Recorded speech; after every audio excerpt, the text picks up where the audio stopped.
Students, we're standing here at the Kranshoek viewpoint, where we have a mosaic of different vegetation types in the landscape. In the image that you see now on the left-hand side, there's a plateau.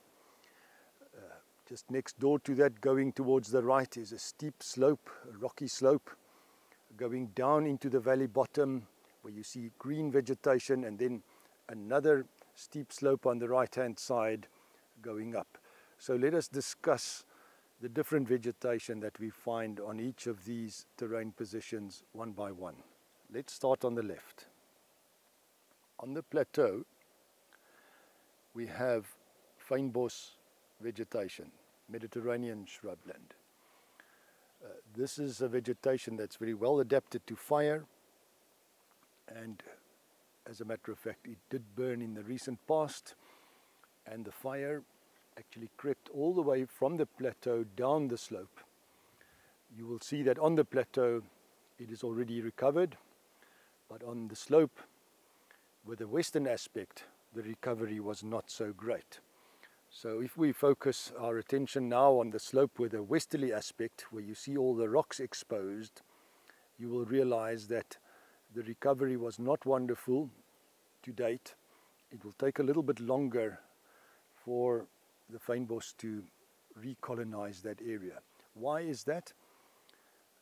Remember, we are looking in a southerly direction now, so the slope that we're looking at, that's so rocky, has got a westerly aspect. In other words, it faces towards the west, where it gets the warm afternoon sun.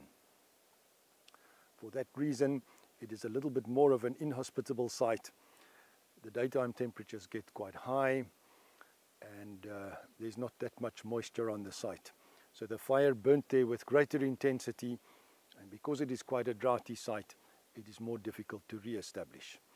If we continue down and we go right to the valley bottom now, you will see that there's a couple of dead trees in amongst the green trees. They did get burnt, but the fire was not very intense, and certain patches of the valley bottom did not burn at all. Because of the wetness, you also find that it's not just shrubland that grows there, but a high forest.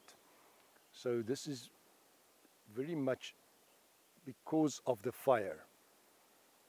There is enough rainfall here to support the forest vegetation in many places, but because of the fire intensity on the western slope that we've just seen, or the west-facing slope I should say, there is only fynbos growing there. But going down into the valley bottom, we find much more forest species, because the fire very seldom burns in that area. And if it does get in there, as in the last devastating fire, it only burns in a couple of spots and then dies out. So the place for the forest to survive best, obviously, is then in the wettest places in the landscape, such as the valley bottoms, and to a slightly lesser extent on the east-facing slopes. And if we continue now looking a little bit more to the right, you'll see on the east-facing slope there's also a lot of remnants of old trees. So it's clear that the forest did colonize that area once upon a time.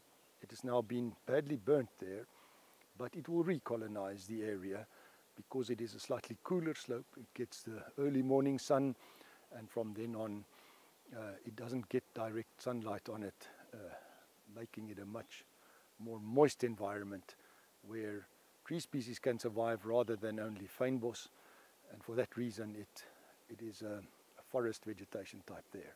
So in the southern hemisphere we classically get this pattern that we get forest pockets on the south and east facing aspects, in other words those aspects facing away from the afternoon sun and away from the equator.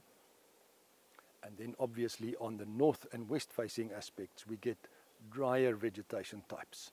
Here in the Southern Cape it would classically be your fynbos or Mediterranean shrub, and in the summer rainfall area of our country it will classically be a grassland that you get on the drier slopes. The fire return interval in the fynbos can be anything between 7 and 15 years on average, and obviously with more and more people pressure, the fire return interval can become more frequent. If that does happen, it is very bad for biodiversity. That it is also not very good for biodiversity to keep fire completely out of the landscape, because then your fynbos vegetation specifically will become stagnant. So it is necessary for fynbos to burn, but for forest, of course, the less fire we get into the landscape, the better, because the forest is adapted to regenerate itself after a fire, but it does not work well under recurring fires. So the fire return interval in the forest pockets is in the order of several hundreds of years.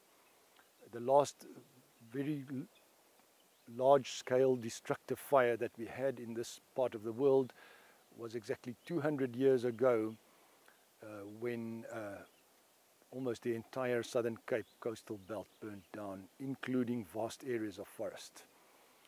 But as you can see in the most recent fire, this forest pocket didn't even burn properly. There was a couple of spot fires, but it didn't burn in its entirety. So in the forest, we can only tolerate a fire return interval in the order of centuries.